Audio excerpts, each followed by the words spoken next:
संसार के कष्ट सात्विक पुरुषों को भी विचलित कर देते हैं और उनके मन में भगवत प्राप्ति के अतिरिक्त अन्य जो दूषित वासनाएं हैं वो भी उत्पन्न उनके मन में हो जाया करती। पर साधकों को उनसे सावधान रहना चाहिए।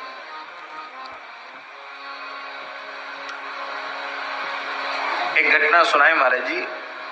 हमारे महाराज जी गोवर्धन में रहते थे। भक्तनाथ जी महाराज लक्ष्मण मंदिर में निर्वाणी अखाड़े में, वहां एक साधु महाराज जी के पास रहते थे। अखाड़े की साधु थे।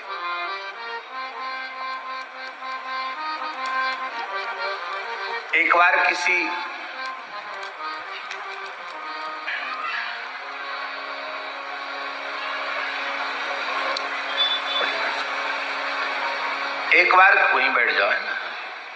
एक बार किसी संपत्तिशाली महंत ने उनको बहुत अपमानित किया। महाराज जी सत्य घटना। कई बार महंतों को भी बड़ी अपनी महंती की ठसक होती है। गरीब साधु का कई बार बड़ा भारी अपमान हो जाता। महात्मा अच्छे थे, बालकालीन संत थे, लेकिन उनका अपमान बहुत ज्यादा कर दिया। अच्छा मैं भी जमींदार बड़ा महंत बन के दिखाऊंगा, धनी मानी बन के दिखाऊंगा। ये वासना उनके मन में होगी। गिरिराज जी में रह के साधन करते थे, महाराज जी के पास रहते थे, पढ़ते भी थे, व्याकरण भी पढ़ते थे महाराज जी। तो किसी महात्मा ने उनके ऊपर कृपा कर दी और हनुमान जी का कोई अनुष्ठान बता दिया। धन प्राप्ति के लिए वो हनुमान जी का अनुष्ठान करने लगे। 41 दिन का अनुष्ठान था।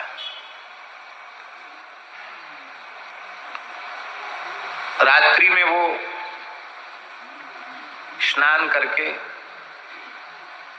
11 साढ़े 11 बजे रात को बैठते थे और 3 बजे रात तक जपने का नियम था। उस समय जपते थे वो। और अभी भी वो बट का पेड़ है जो बगल में निर्मोही अखाड़ा है ना, बल्लो बाबा वाला अखाड़ा, उस अखाड़े में जो बट का पेड़ है वो पहले बहुत विशाल था, अभी भी विशाल है। तो उसकी डाल इधर तक सब आई हुई थी। ये जो निर्वाणी अखाड़ा है यहां तक उसकी पूरी छाया डाल सब आई हुई थी। तो उसी के नीचे बैठ के वो जप करते थे रात में एकांत के हिसाब से। एक आसन से जप करना था महाराज जी।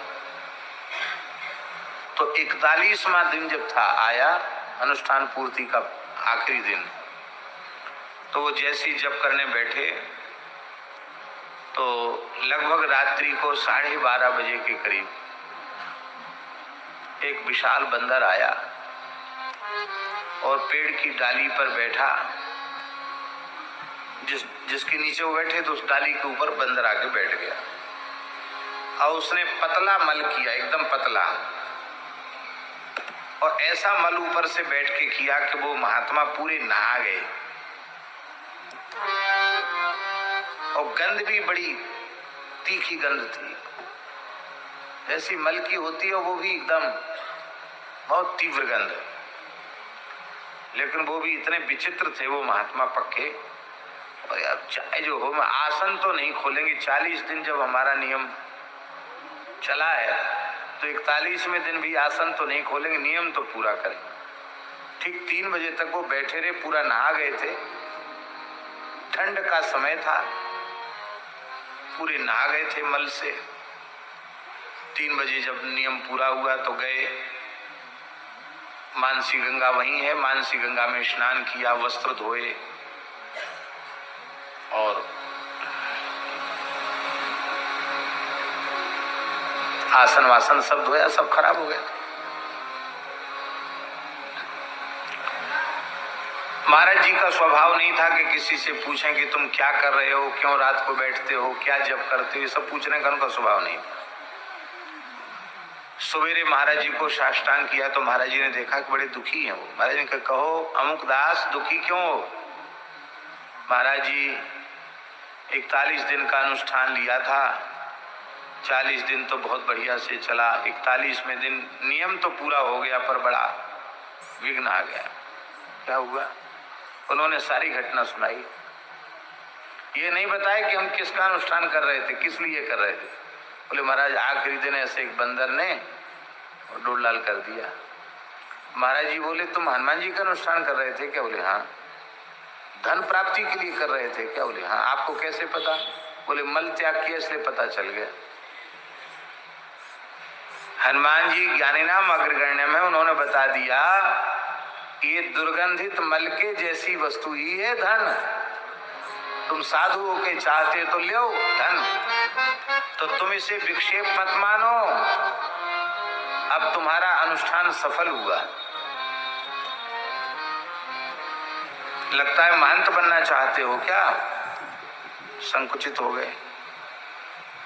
बोले नहीं महंत तो क्या, लेकिन हाँ अब गरीबी में नहीं जीना चाहते। बोले तो हो गया, तुम्हारा अनुष्ठान पूरा हो गया। महाराज जी वे महानुभाव कई हजार बीघे जमीन के मालिक बने। हम समझते 2,500-3 हजार बीघा जमीन के मालिक, कई स्थानों के मालिक बने, बहुत बड़ी संपत्ति अर्जित की उन्होंने। अब वो महानुभाव अभी शरीर में है इसलिए हम नाम नहीं लेंगे और जगह वगैरह का नाम नहीं बताएंगे, लेकिन हम सब जानते हैं सच्ची घटना है। बहुत बड़े महंत हुए।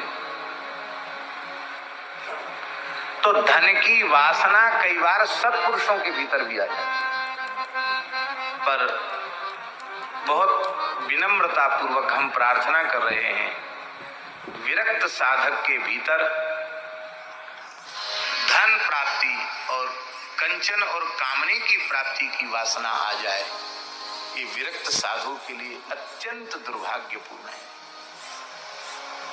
और गृहस्थ साधक के भीतर परधन और परस्त्री के प्रति आकर्षण उत्पन्न हो जाए, यह उसके लिए बहुत भारी दुर्भाग्य की बात है। विरक्त साधु को धन मात्र स्त्री मात्र के आकर्षण से अपने को बचाना है। और जो गृहस्थ आश्रमी लोग भगवत प्राप्ति के पथ पर, कल्याण के पथ पर अग्रसर हो रहे हैं, उन्हें परधन और परस्त्री के आकर्षण से जीवन पर्यंत अपने को बचाना है, तब वे इस मार्ग पर आगे बढ़ सकते हैं, नहीं तो आगे नहीं बढ़। हमारे हृदय में भगवान के प्रति प्रेम है, ये कैसे पता चले?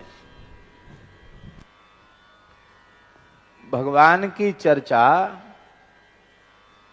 भगवान का पवित्र नाम रूप लीला, इसके उच्चारण के अतिरिक्त और कुछ उच्चारण का मन करे तो पक्का समझ लेना भगवान में प्रेम नहीं है। भगवान के नाम रूप गुण लीला के श्रवण के अतिरिक्त और कुछ सुनने का मन करे, पर निंदा पर चर्चा में यदि हमें श्रवण कथन में सुखानुभूति हो रही है, तो ये पक्का समझ लेना चाहिए कि हमारे हृदय में अभी भगवत प्रेम नहीं प्रकट। चर्चा उसी की जाती है, उसी की सुनी जाती है जिसमें प्रेम होता है। प्रेम नहीं है, प्रेम नहीं है तो हमें हमारे साधन का क्या फल मिला? यद्यपि यह बात अवश्य है कि बिना प्रेम के प्रमाद से भी भगवान के नाम का उच्चारण करना व्यर्थ नहीं जाएगा, एक नाम भी व्यर्थ नहीं जाएगा। ये बात इसलिए है कि हमारे मन में हताशा निराशा ना आवे, हम भजन की ओर बढ़ें। चाहिए यह कि भगवान इतने प्यारे लगने लग जाएं, इतने अच्छे लगने लग जाएं कि उनकी चर्चा छोड़कर हम दूसरी चर्चा न कर सके। या तो उनकी चर्चा करें या उनके प्राण प्यारे भक्तों की चर्चा करें। क्योंकि सब संतन मिल निर्णय कियो, मति श्रुति पुराण इतिहास, भजवे को दोई सुघर कह हरिदास। या भगवान के दास।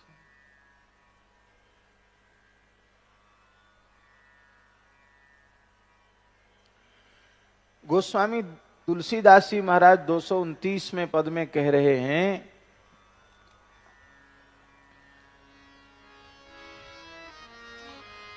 कहूं और कहूं, यदि मैं ये कहता हूं, वाणी से भी ये कहता हूं कि मैं श्री रघुनाथ जी को छोड़कर और किसी का हूं, तो ये मेरी जीभ गल जाए।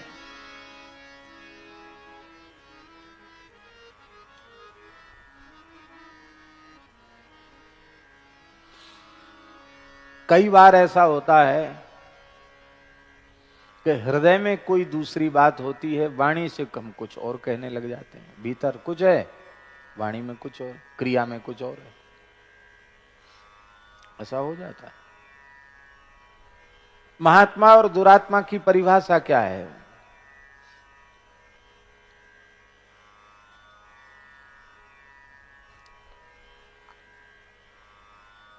मन वाणी क्रिया में जिनकी एक रूपता है वे महात्मा है। मन में कुछ और है, वाणी में कुछ और है, क्रिया में कुछ और है, वे दुरात्मा है, दुष्टात्मा है। मन वाणी क्रिया में जिनकी एक रूपता है, ऐसे महत् पुरुषों का संग हमें करना चाहिए, क्योंकि हमारे जीवन में सच्चाई तभी आवेगी जब ऐसे महात्माओं का संग किया जाएगा।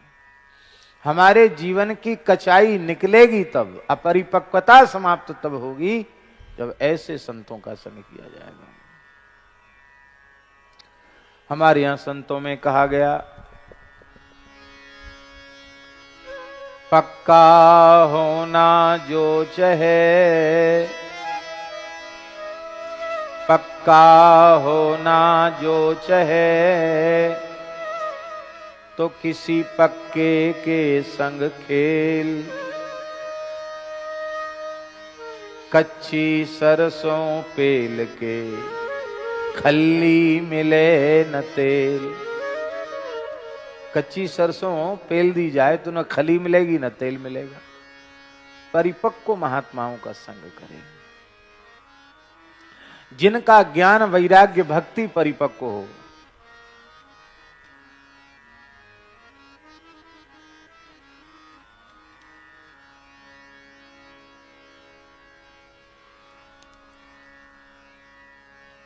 जिनका ज्ञान वैराग्य भक्ति परिपक्व हो, ऐसे महात्माओं का संग करें।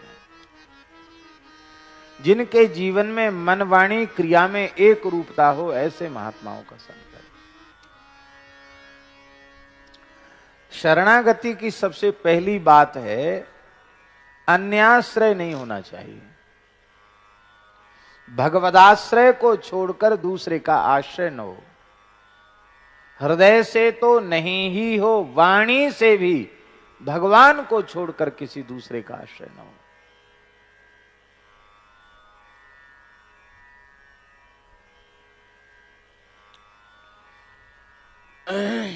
हमारे महाराज जी गुरुदेव भगवान जब शरीर से अशक्त जैसे हो गए, बहुत अधिक अशक्त हो गए, तब कोई साथ रहना बड़ी मुश्किल से उन्होंने स्वीकार किया।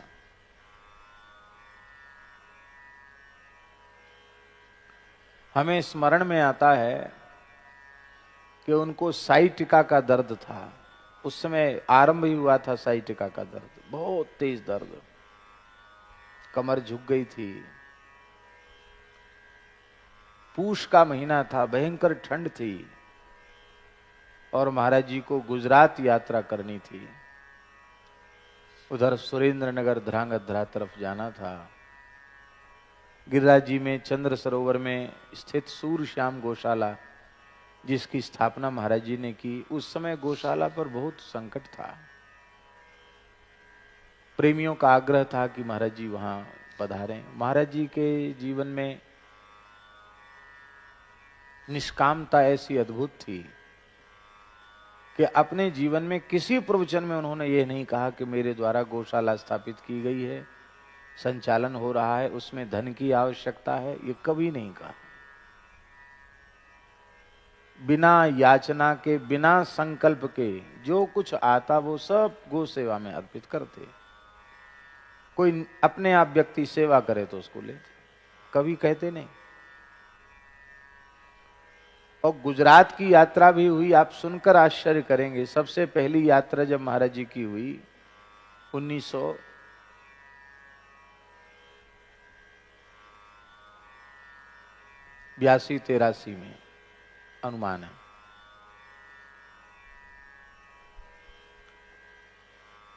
तो एक श्री मोहन भाई जी करके एक धरांगध्रा के थे, बहुत अच्छे वैष्णव थे, पंडित जी महाराज के कृपा पात्र थे, पंडित श्री जगन्नाथ प्रसाद भक्तमाली जी। उनके विशेष आग्रह पर महाराज जी गए, तो शर्त पूर्वक गए। क्या?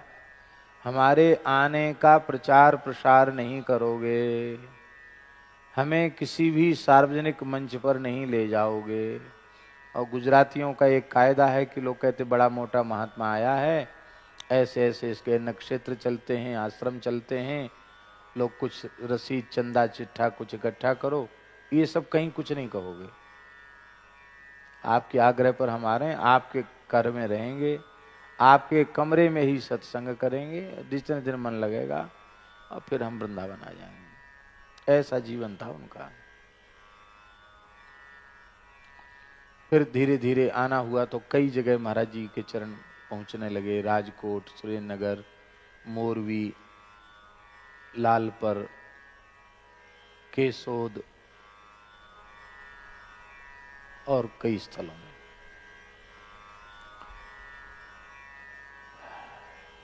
लगभग प्रतिवर्ष महाराज जी पधारते थे।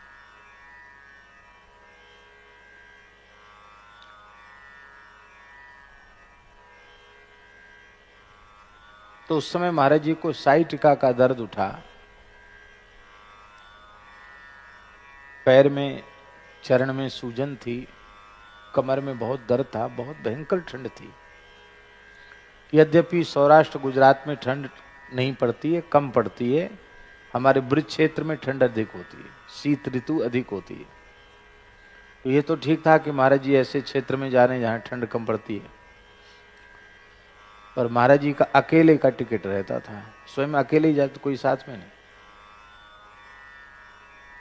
हम कहते तो हमसे कहते कि हमको महीना भर लग जाएगा, महीना भर में तुम्हारी पढ़ाई प्रभावित होगी। फिर विद्यार्थी पढ़ने आते हैं, उन विद्यार्थियों का नुकसान होगा, इसलिए विद्यार्थियों का नुकसान नहीं होना चाहिए, तुम वो सेवा करो। तो हम लोगों ने दिन में तो बहुत दर्द था, तो सिगड़ी चेता करके उनको शरीर को तेल लगा करके उनकी सिकाई की, सेवा की। अब महाराज जी कैसे जाएंगे? रात्रि को 12 बजे ट्रेन थी मथुरा से जम्मू तवी, कैसे जाएं? तो हमने बहुत आग्रह किया कि महाराज जी हम चले चलें, आपका शरीर है। नहीं नहीं नहीं, किसी की जरूरत नहीं। बोले तुम्हारा टिकट कहाँ बना है? हमने कहा हम तो सामान्य टिकट ले लेंगे और चले चलते हैं, टीटी कुछ मांगेगा तो दे दिया जाएगा, चलेंगे। नहीं नहीं, तुम नहीं जाओगे, यहाँ विद्यार्थियों को कौन पढ़ाएगा? तो हमने राघवेंद्र दास जी को तैयारी कर, राघवेंद्र दास जी चले जाएंगे। बोले नहीं, ये भी नहीं जाएंगे।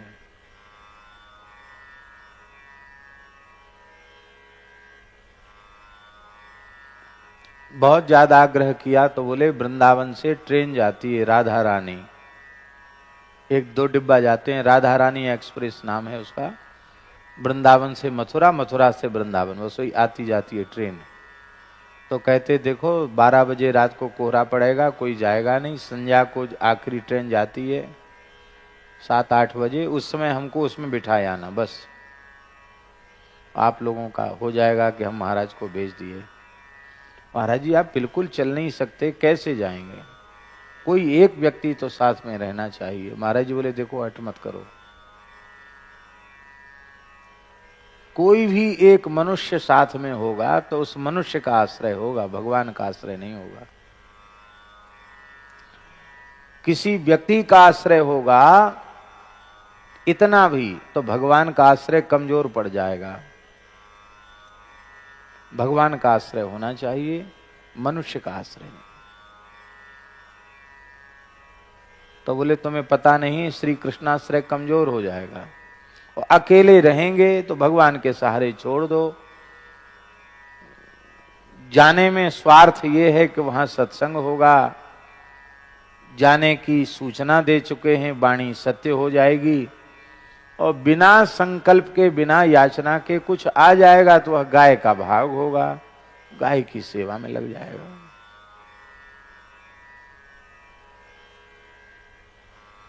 और ऐसी स्थिति में हम लोग महाराज जी को ट्रेन में उठा करके बिठा के आए और कैसे महाराज जी ध्रांगध्रा पहुंचे होंगे। हमको लगता है साक्षात श्री कृष्ण ने ही उठाया बिठाया होगा, श्री कृष्ण ही उनको वहां तक, उन्होंने उनको वहां पहुंचाया होगा। शरीर की स्थिति वैसी नहीं। तो महाराज जी कहते थे कि अन्याश्रय शरणागति सहन नहीं करती। हृदय से तो अन्य का आश्रय नहीं ही होना चाहिए, व्यवहार में इतना सावधान हम रहें कि वाणी से भी अन्याश्रय न हो। वाणी से भी अन्याश्रय न हो।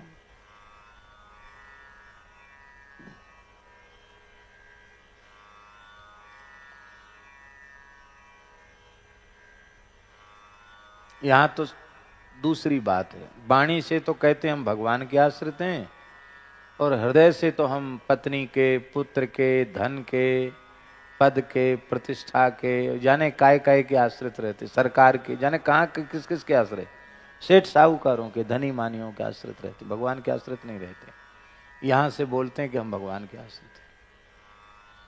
हम ये कह रहे हैं हृदय में तो भगवदाश्रय को छोड़कर दूसरे का आश्रय नहीं ही हो, व्यवहार में, वाणी में भी भगवान के आश्रय को छोड़कर दूसरे का आश्रय हम न लें। तब एक प्रश्न है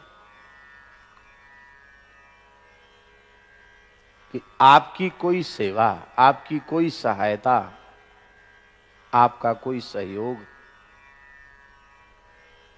किसी श्रद्धावान प्रेमी ने किया, किसी भी व्यक्ति ने किया, श्रद्धावान अश्रद्धावान की जाने दो,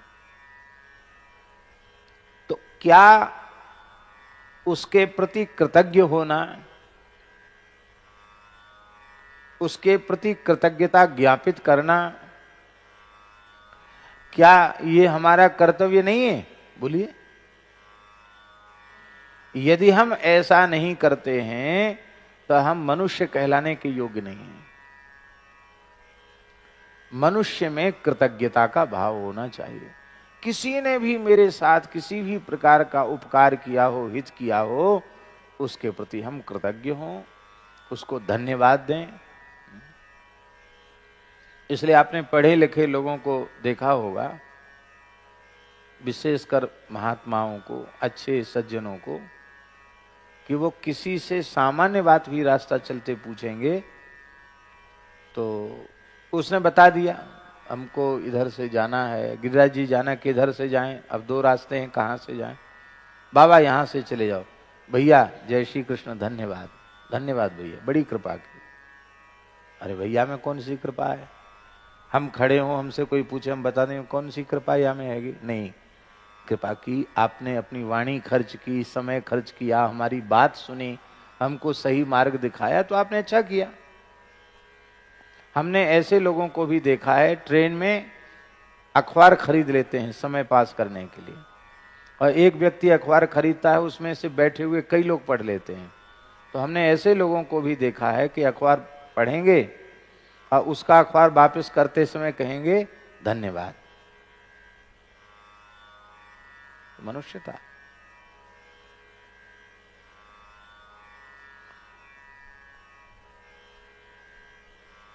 कृतज्ञता ज्ञापित करना, धन्यवाद देना दूसरी बात है, आश्रय वाणी से लेना ये दूसरी बात। ये बात समझ लेनी चाहिए। एक तो बात ये है, दूसरी बात ये है कि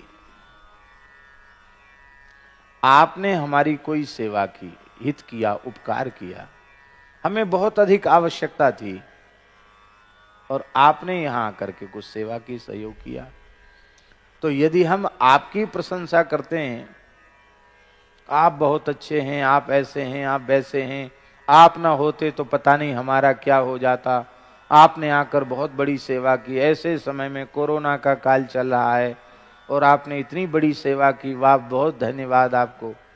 उससे क्या होगा, उससे भगवान का आश्रय कमजोर पड़ेगा, व्यक्ति का आश्रय पुष्ट होगा।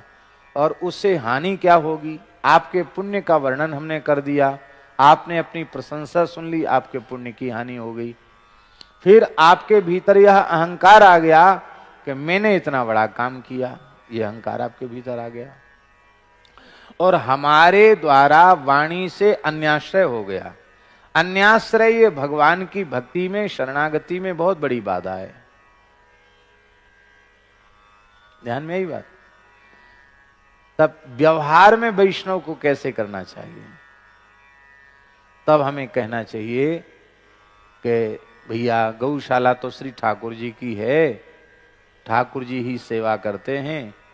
श्री ठाकुर जी ने बड़ी करुणा की, आपके हृदय में प्रेरणा की और आप यहाँ आए, आपने भगवत प्रेरणा से गौ सेवा की, धन्य है। ठाकुर जी ने आपको गौ सेवा का सौभाग्य दिया, श्री कृष्ण आपका सर्वविध मंगल करें, आपको धन्य है कि भगवान ने आपको सेवा का सौभाग्य दिया। अब बात तो वही हमने कही है जो पहले कही थी, लेकिन अब जो बात हमने कही है उसमें आपको भी अहंकार से बचा लिया और हमें भी व्यवहार में भगवान की विस्मृति नहीं हुई। इस प्रकार से सावधान जीवन हो, व्यवहार में भी भगवान की विस्मृति न हो। हमने सुना है कि कोई माताजी थी,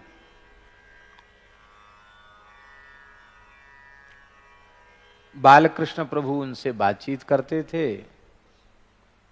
और अंत में जब उनका शरीर बहुत वृद्ध हो गया तो ठाकुर जी उनकी सहायता भी करते थे, रसोई बनाने में, साग मनिया करने में, फल सुधारने में ठाकुर जी सहयोग भी करते थे। बूढ़ी मैया है, सहयोग भी करते थे ठाकुर जी।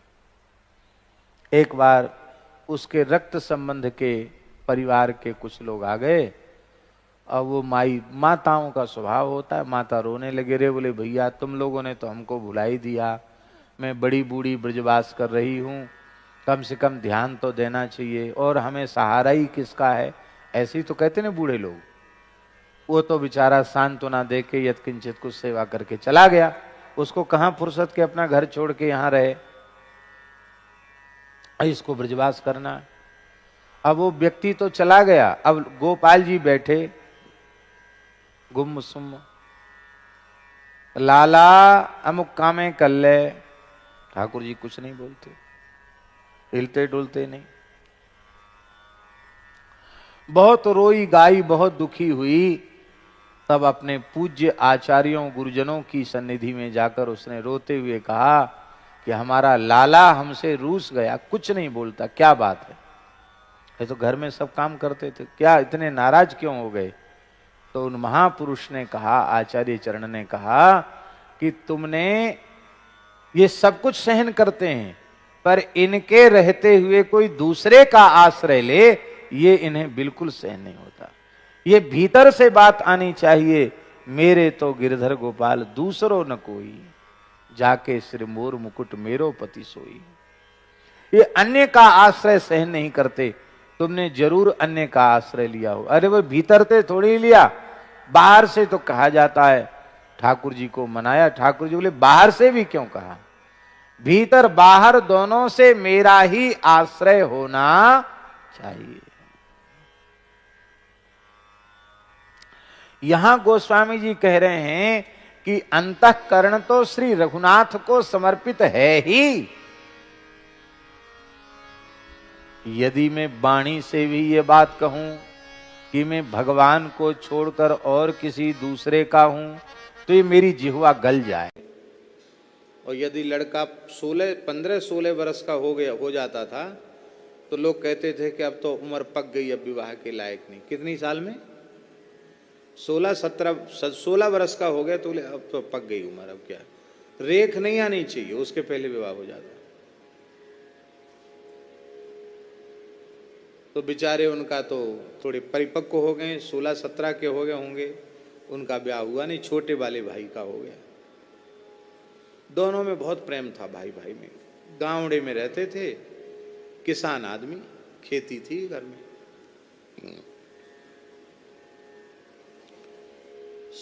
संस्कार होता किसी किसी का। छोटे भाई के भी विवाह होने के बाद कुछ दिन बाद एक पुत्र हुआ, और पुत्र होने के बाद कुछ दिन में छोटे भाई की पत्नी भी मर गई।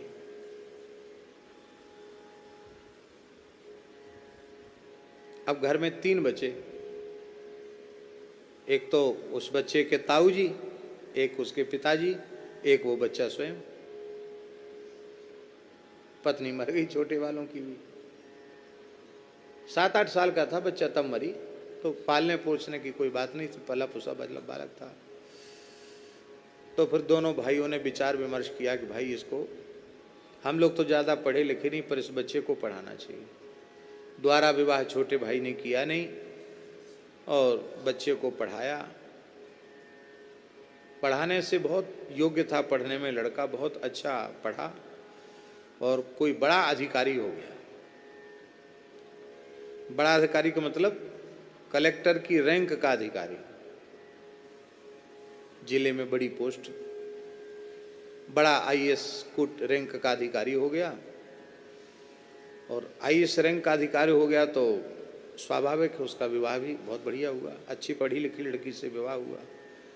पर वो लड़का बड़ा पितृभक्त था, इसलिए उसने शर्त रखी विवाह में कि हमें चाहिए तो फूटी कौड़ी भी नहीं, पर मेरी एक शर्त है कि मैं अपनी बहू से नौकरी नहीं कराऊंगा और मेरी बहू का केवल, मेरी पत्नी का एक ही काम होगा कि मेरे पिताजी और मेरे ताऊ जी दोनों को किसी भी प्रकार का कष्ट न हो। इसका मतलब है कि मैं चाहे जहाँ रहूँगा पर उसको रहना पड़ेगा गांव में, या मेरे ताऊ जी पिताजी मेरे पास रहेंगे तो वहाँ रहना होगा। उनकी सेवा मुख्य है, क्योंकि उन्होंने बहुत कष्ट से हमको पाला है और हमको पढ़ाया लिखाया है, हमको आदमी बनाया है, हम उनके प्रति कृतज्ञ हैं। कन्या भी बहुत अच्छे घर की थी, भले घर की थी। और ये भी हुआ कि भाई कुछ दिन बाद तो दोनों, इसके मतलब बच्चे के पिताजी ताऊ जी भी जहाँ वो रहेंगे वहाँ चले जाएंगे, यहाँ गांव में क्या करेंगे रह करके। पर उनका बचपन गांव में ही बीता था, तो गौ सेवा घर में थी, गाय के बिना और दूध दही घी के बिना उनका मन नहीं लगे। गाँवड़े का वातावरण अच्छा होता है, गांव की जैसी प्रसन्नता खुलापन कहीं होता नहीं। हमको भी गांव में अच्छा लगता है, शहर में हमको अच्छा नहीं लगता, गांव में अच्छा लगता। अब तो जमाना बदल गया, नहीं गांव में 14-15 साल तक के लड़के तो नंगे घूमते रहते थे। हाँ, कूद कूद नंगे नंगे नहाते सब नदी में, जब तालाब में सब।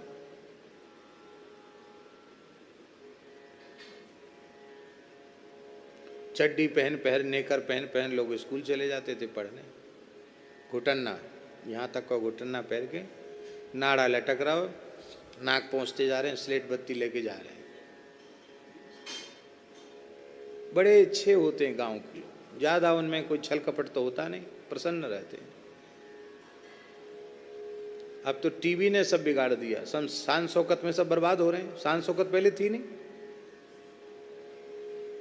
बाजार से खरीद के कोई तेल लगाता था गांव में, तिल का तेल भी घर में हो जाता, उसको कहते थे मीठो तेल, और सरसों का तेल उसको कड़ुआ तेल, डार में रखते चपिया में, मीठो तेल करौ तेल। और लोगों में विवेक था, कड़ुआ तेल किस दिन लगाना है, मीठा तेल किस दिन लगाना है, ये भी विवेक लोगों में था। सपर के आए, नहा के आए और डार में खोली, डार की चपिया में हाथ भोरा, निचुर रहा तेल, बस। ऐसी बढ़िया जीवनी गांव की। तो गांव में जो खुलापन होता है, चाहे जैसे घूम आओ, चाहे बनियान पहन के घूम आओ, चाहे उघारे घूम आओ। और शहर में आप बिना कुर्ता बिना बनियान के घूमने जाओ तो 10 लोग कहेंगे क्या पागल हो गए हो क्या? क्या कपड़े नहीं है तुम्हारे पास पहने? वहां कोई नहीं पूछेगा तुम्हारे पास कपड़े हैं कि नहीं। अरे मन है, गर्मी लग रही, खुले घूम रहे हैं, क्या परेशानी? तुम्हें क्या तकलीफ हो रही है? आज भी भारत स्वतंत्र है, ये अनुभूति शहर में नहीं। भारत स्वतंत्र है, ये अनुभूति गांव में होती है। गांव भी ऐसा गांव हो जहां रोड वोड न बना हो, बस और रेल न पहुंची, वो शुद्ध गांव। ऐसे गांव में अनुभूति होती है कि भारत स्वतंत्र है। तो वो गांव में रहते थे। उनके पुत्र ने बहुत आग्रह किया कि पिताजी अब तो वहां चलो। बोले नहीं भैया, हम तो देखे आए, घूमे आए। और बोले कुर्सी पे लटका देते हैं, नीचे बैठने नहीं देते। अपने गांव में चाहे जहां बैठ जाओ, चाहे जहां खड़े हो, चाहे जहां लेट जाओ। यहाँ तुम्हारे यहाँ बड़ा प्रतिबंध रहता है, इसलिए हमारे रुचता नहीं। हमारे तो गांव ही अच्छा। अपने गैया का ताज़ा दूध और बढ़िया छाछ मठा और बढ़िया दही घी घर का हो जाता है, बढ़िया खेत, घर की साग सब्जी, इतना शुद्ध खाना पीना। हम तो भैया घर नहीं छोड़ सकते, घर में ही रहे। तब उसने बहू को अपनी समझा बुझा दिया और बहू ने प्रेम से रसोई बनाना शुरू किया। अब वो बहुत पढ़ी लिखे घर की थी, तो रसोई तो बहुत अच्छी बनावे, और रोटी बनावे इतनी सी लोई ले और इतनी बड़ी बड़ी फुलकियाँ बनावे, ऐसे गुब्बारे से फूल जाए, ऐसी चिपिया से पकड़ के डाल जाए। अब वो बेचारे खेत में काम करने वाले, उनको एक ग्रास भी न हो एक रोटी का। एक रोटी ऐसी डुबा में कप से खा ले। अब गांव में तो ऐसा होता है, रसोई बन के तैयार हो जाती, बाद में परोसा जाता है। और शहरों में ऐसा होता है कि गरम गरम परोसते हैं। अब प्रतीक्षा करो।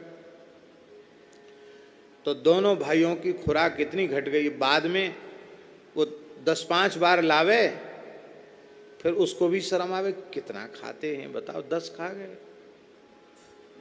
तो कहती दादाजी और लाएं।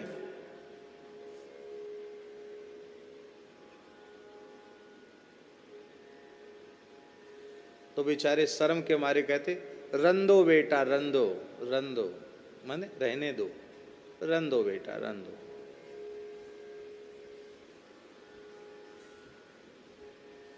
अब वो महीना भर जैसे तैसे बीता। जैसी छुट्टी लगी तो पुत्र आया। वो कहीं दूसरे जिले में था। आया, आ करके बड़ा प्रसन्नता हुई घर में। कहो आपकी बहू ठीक से सेवा तो कर रही है? अरे बोले महाराज क्या कहना, घर में तो ऐसे गुलदस्ता आ गए, क्या क्या कहना, बहुत अच्छा हो गया, बहुत बढ़िया हो गया। पर एक शिकायत है। क्या? बोले जा जो मोड़ी आई ना अच्छे घर से, मांस मारनू रोटी बनाऊ। माने मांस, मनुष्य का पेट तो भरेगा नहीं तो आदमी मर जाएगा। मांस मारनू रोटी बनाऊ, ना तो खेत पे काम कर सकें ना कहीं घूम सकें। देख लो हम दो भैया कमजोर रह गए, या तो हम अब बुढ़ापे में अलग अलग हो जाएं, सो जे खाएं मांस मारनू रोटी, हम तो नहीं खाएं। हम तो अपने टिक्कर ठोकें और खाएं, रोट बना लेंगे खा लेंगे।